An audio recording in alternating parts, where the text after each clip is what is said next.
जमात क्या कर रही है।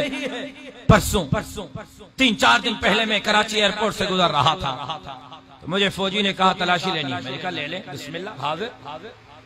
उसने कहा मौलवी साहब अपने सर से पगड़ी उतारो। मैंने कहा क्यों उतारो?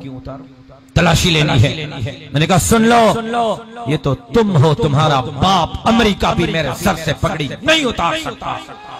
मैंने कहा मैंने ये पगड़ी सर झुकाकर चलने के लिए नहीं पहनी, ये पगड़ी सर उठाकर चलने के लिए पहनी है। आप पूछते हो ना जमीयत ने क्या किया है?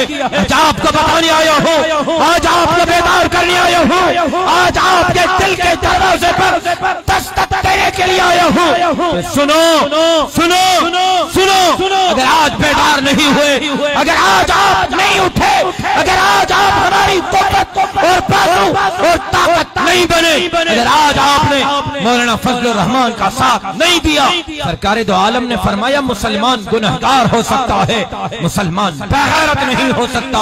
हम मानते हैं हम गुनहगार जरूर हैं, कमजोर जरूर हैं, नागर जरूर हैं, लेकिन बेगैरत नहीं है। जब तक हमारी जान में जान है, हम इस्लाम की भी चौकीदारी करेंगे, कुरान के कानून की भी चौकीदारी करेंगे, दाढ़ी और पगड़ी की भी चौकीदारी करेंगे। तो अपनी माँ, बहनों और बेटियों के सरों पर रहने वाले दुपट्टे और उनके पर्दे की भी इंशाअल्लाह चौकीदारी करते रहेंगे। मैं आपसे पूछता हूँ, कल आपको कहा जाए पगड़ी उतारो, उतारोगे? कल आपको कहा जाए दाढ़ियां मुंडवाओ, दाढ़ियां मुंडवाओगे?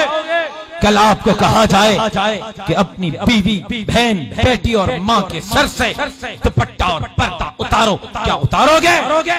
तो समझ आ गई कि जमीयत क्या कर रही है।